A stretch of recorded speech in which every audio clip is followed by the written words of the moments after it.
Nasılsınız? Buyurun. Nasılsınız?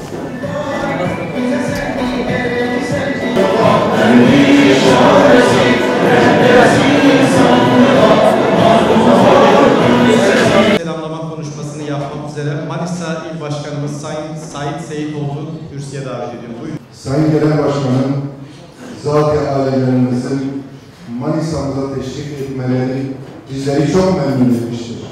Kendim ve yönetimim adına hoş geldin, sefalar getirdiniz diyorum. Saygıdeğer dernek başkanlarımız, kanaat önderlerimiz, muhtarlarımız ve iş adamlarımız, teşriflerimize davet etmeniz bizleri ziyadesiyle memnun etmiştir. Hoş geldiniz, sefalar getirdiniz efendim. Kıymetli misafirler, değerli dostlar, hepiniz hoş geldiniz. Afiyet olsun. Davetimize icabet ettiğiniz için hepinize ayrı ayrı teşekkür ediyorum. Allah'ın selamı, rahmeti, bereketi hepinizin üzerine olsun inşallah. Takip edenleriniz bilir, yaklaşık bir yıldır şu COVID-19 pandemisinin etkilerinin hafiflemesinden bu yana memleketi dolaşıyoruz. Hedefte doğusuyla, batısıyla, kuzeyiyle, güneyiyle 81 vilayetimizin tamamına gitmek, oradaki kardeşlerimizle bir araya gelmek, hemhal olmak, sorun ve sıkıntılarını birinci elden dinlemek, varsa bize ilişkin şikayetleri ya da bize önerileri, onları dinlemek, onlardan istifade etmek, varsa bize soruları, onları doğrudan doğruya dinleyip, açık yüreklilikle, içtenlikle o sorulara cevap vermek, böylece daha iyi tanışmak, daha yakından tanışmak, kaynaşmak, aramızdaki zaten yüzlerle, binlerle ifade edilebilecek olan ortak noktalara dikkat çekmek suretiyle inşallah belki kardeşliğimizi hatırlamak, hatırlatmak ve bu şekilde tanış olmak istiyoruz. Bu anlamda gittiğimiz yerlerde oralarda muhtarlarımızla, kanaat önderlerimizle, sivil toplum kuruluşu temsilcileriyle, basınla bir araya gelmeye gayret sarf ediyoruz. Gittiğimiz yerlerde esnafı ziyaret ediyoruz. İmkan olursa, fırsat olursa zaman zaman köylere çıkıp çiftçilikle geçimini sağlayan ve bir anlamda bizi doyuran vatandaşlarımızla bir araya gelmeye çalışıyoruz. Gençlerle, kadınlarla oturup onların sıkıntılarını, sorunlarını, taleplerini dinlemek istiyoruz. Bir yönüyle belki şu soru akla gelebilir. Siz ne yerlerde ne de Ankara'da iktidar değilsiniz. Vatandaşın sorunlarını dinleyip de ne yapacaksınız diye. Bunu soranlara ya da bu soruyu aklından geçirenlere şöyle diyoruz. Biz bugün icra makamında değiliz. Belki vatandaşın sorunlarını çözme sorumluluğu bugün bizim omuzlarımızda değil. Ama madem siyaset yapıyoruz, madem siyaset halkın sorunlarına çözüm bulma sanatıdır, o zaman biz o sorunlara ilişkin çözüm önerilerimizi vatandaşlara söylemek ve onların sorunlarını da çözüme makamında olan, yani icra makamında olan kişilere aktarmak ve onlar adına o sorunların çözümünü talep etmek, onun takipçisi olmak gibi bir görevimiz var. Buna inanıyoruz. Bizim tarzı siyasetimizi bilenler, bizi takip edenler bunu görmüştür. Şunu takdir edecektir ki, biz şimdiye kadar herhangi bir konuda sadece muhalefet etmiş olmak için muhalefet yapmıyoruz. Ne yaparsa yapsın iktidarın her yaptığına yanlış demiyoruz. Bunun gibi kendi içimizden bile olsa hiç kimsenin yanlışına da doğrudur demiyoruz. Eğriye eğri, doğruya doğru. Haklıya hakkını teslim etmek, haksızın da haksız olduğunu yüzüne söylemek gibi bir duruşumuz var. Ve inşallah biz bu duruşumuzda hiçbir zaman zarar etmedik. Bundan sonra da zarar edeceğimizi düşünüyoruz. Hoş, dünya gözüyle zarar etmiş gibi görünsek ne olur ki? Önemli olan bize göre haklı olmaktır.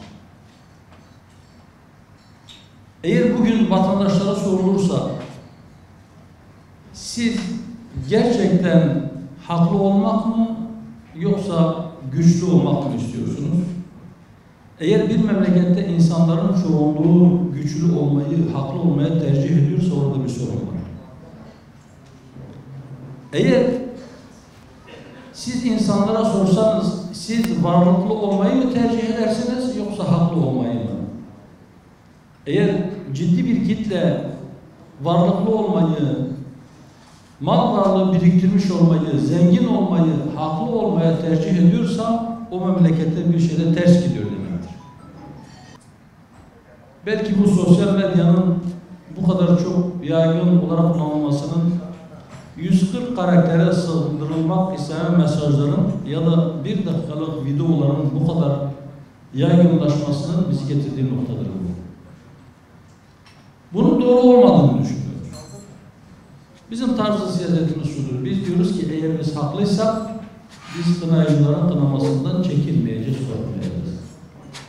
Biz haklıysak haklı olduğumuz yerde doğruları söylemeye devam edeceğiz.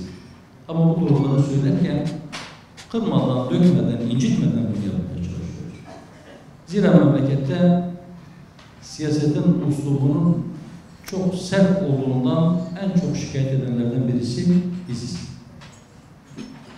Üslup sert, bu sertlik diyalog kapılarını kapatıyor, bu sertlik toplumu da geliyor. Bundan müştekiyiz.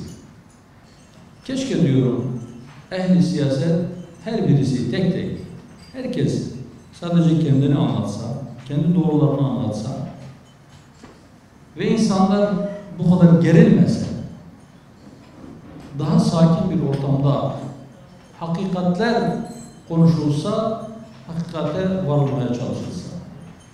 Zira ben şuna inanıyorum, eğer bir toplum gerilirse, eğer sinirler gerginse, eğer yumruklar sıkılmışsa, eğer tarafkirlik had safhaya çıkmışsa, emin olun hiç kimse kendi siyasi muhalifinin dile getirdiği mutlak hakikati bile kabul etmez.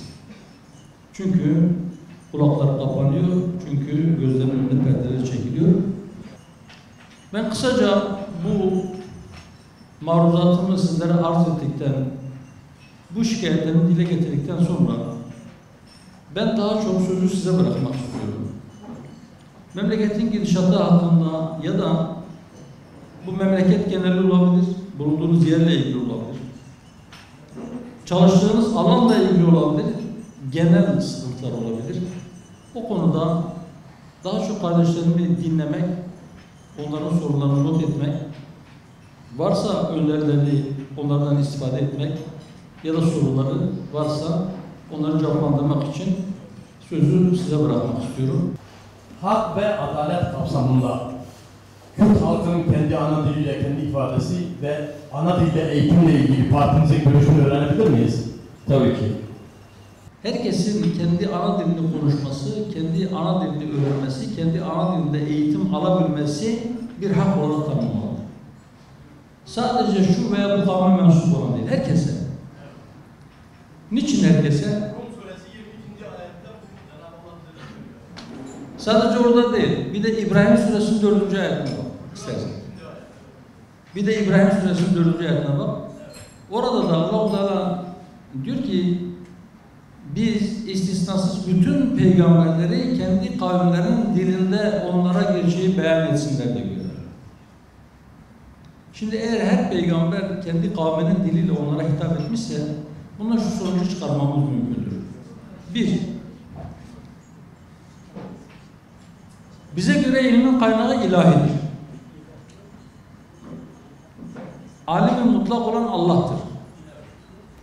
İnsan ne öğrenmişse Allah ona öğretmiştir, ona akıl vermiştir, ilim öğrenme yeteneği vermiştir ve yine Allah insanı yarattı, ona kalemle yazmayı öğretti. Allemel insane ma lem ya'lem. Biz insanı bilmediğini öğrettik diyor Allah-u Teala. Yani insan ne öğrendiyse Allah'ın lütfuyla, keremiyle onun ilminden bir şeyler öğrendi. O ilmi kim getirdi insanlara? Allah doğrudan doğruya insanda konuşmaz. Elçiler gönderdi.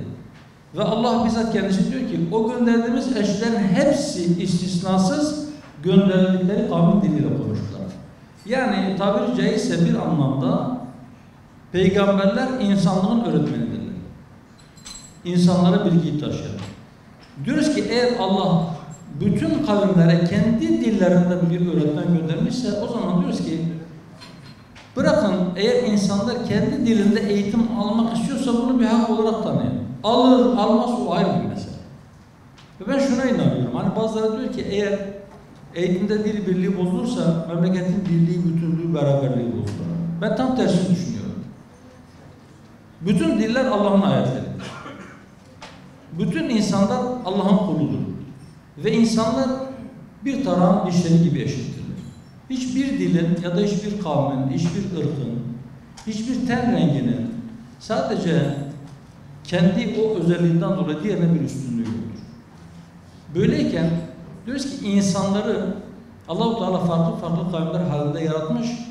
Bunun gerekçesini de Kur'an-ı Kerim'de tanışsınlar diye izah etmiş. لِيْتَعَارَفُوا diyor. Yani birbirlerini karşılıklı olarak tanısınlar diye. Eğer biz birbirimizi tanırsak, birbirimizi tanımlamaya kalkışmazsak, kim kendini nasıl tarif ediyorsa biz o şekilde kabul edersek ben inanıyorum ki kardeşlik pekişir. Bir toplumda eğer adalete dair şikayet varsa orada huzursuzluk çıkar. Eğer bir toplumda adalet varsa çok farklı kavimlere mensup, hatta çok farklı inançlara mensup insanlar bir arada kardeş yaşayabilir. Bu topraklar yüzlerce yıl buna şahitlik etti.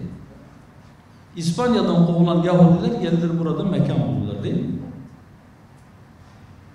Rumlar, Ermeniler, Süryaniler bu topraklarda çok uzun yıllar rahat rahat yaşadılar. Ve biz Juda olarak biz şunu söylüyoruz. Diyoruz ki siyasetin ve devletin aslında 5 temel amacı olmalıdır. Nedir o? 1. İnsanların can, mal, din, akıl ve nesil emniyetini teminat altına almalı. Ama herkesin. Bakın insanların. Hatta bizim iddiamız şudur. Diyoruz ki İslam, yani bizim inancımız şu 5 şeyi teminat altına alır. İslam'ın getirmiş olduğu bütün kurallar ya doğrudan doğruya bu 5 şeyle ilgilidir ya da dolaylı olarak. Ama mutlaka bunlarla ilgilidir. Hepsi istisnasız. Madem insanların can, mal, din, akıl ve nesil emniyetini sağlamak asıl hedeftir. İnsanların bakın dikkat edin. O zaman siz insanların canını, malını, neslini, aklını, inancını teminat altına alırken onun hangi inanca mensup olduğuna, teninin renginin ne olduğuna, hangi dili konuştuğuna, hangi memlekete doğduğuna bakamazsınız. Eğer insansa o eşref-i mahlukattır. Eğer insansa o bizatihi mükerremdir. Allah ona değer vermiştir. Allah ona değer verdiği için değerlidir. Biz değer vermesek onun değerinden bir şey eksilmez. Allah'ın değer verdiği bir şeyi biz değersiz kılarsak biz kendi değerimizi aşağı düşürmüş oluruz. Biz böyle bakıyoruz, böyle inanıyoruz. Teşekkür ediyorum. Manisa'mıza hoş geldiniz. İyi çalışmalar diliyorum. Benim sorum şuydu. Madem siyasetten geldik, Türkiye siyaseti üzerinde İttihat Terakki'nin etkisi nedir, devam ediyor mu? İttihat Terakki'ye bakış açınız nedir? Çok teşekkür ederim. İttihat Terakki bakış açımız bizim müdafaa olarak çok olumlu değil. Onu peşin söyleyeyim. Yani aslında belki ilk dönemlerinde İttihat Terakki'de çok farklı fraksiyonlar, çok farklı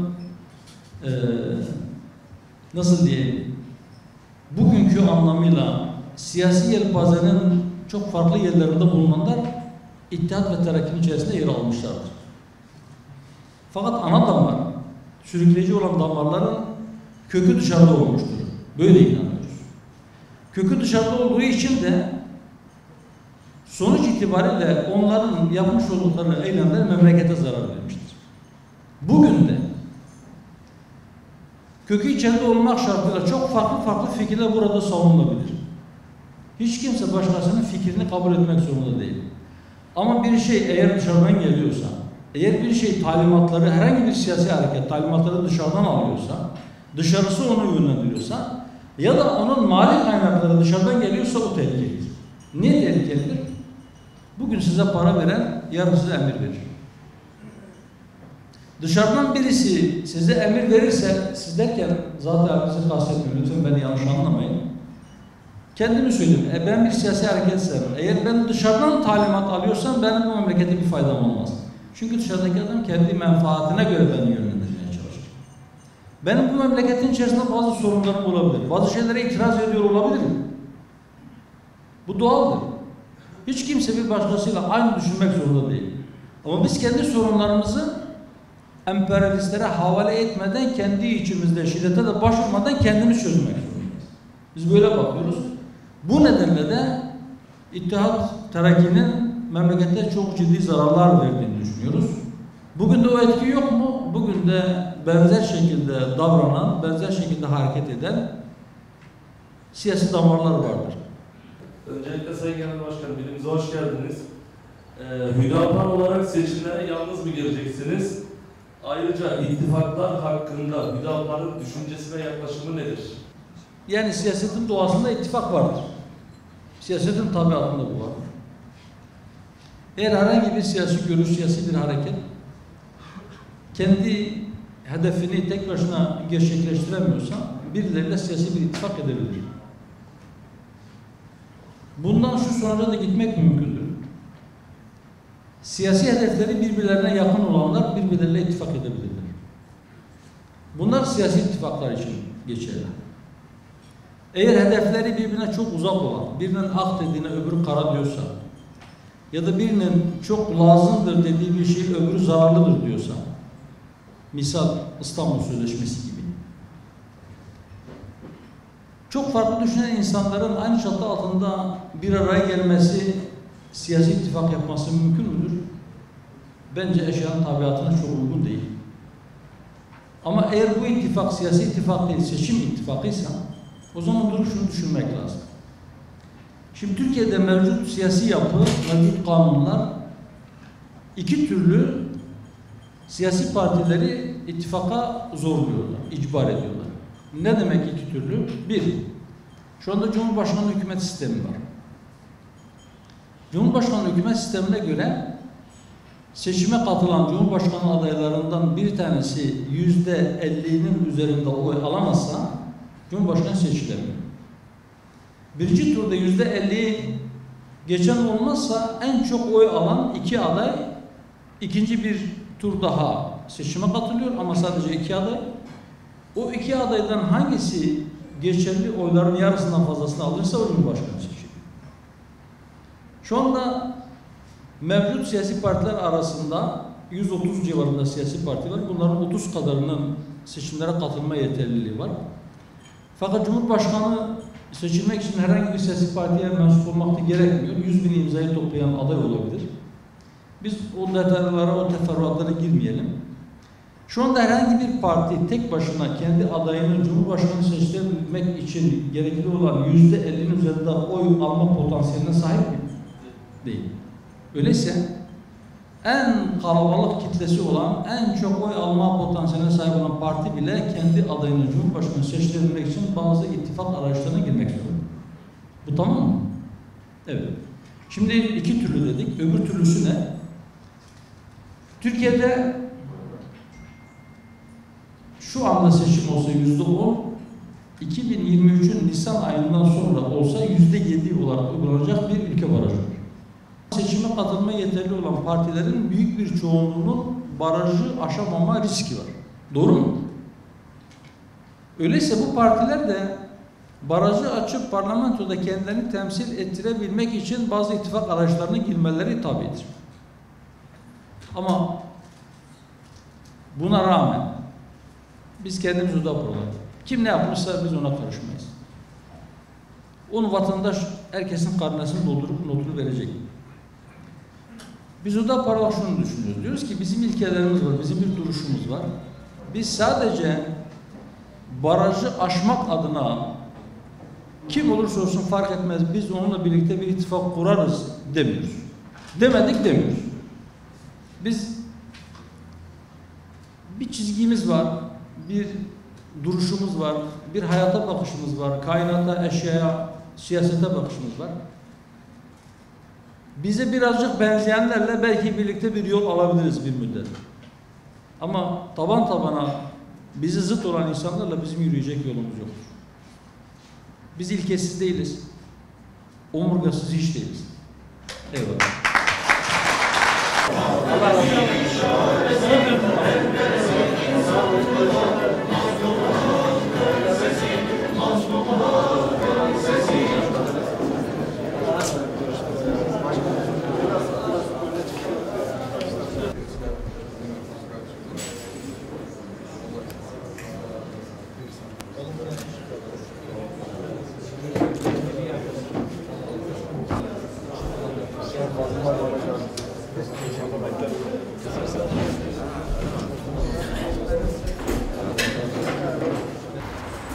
Allah razı olsun. Allah'a emanet olun. Allah razı olsun.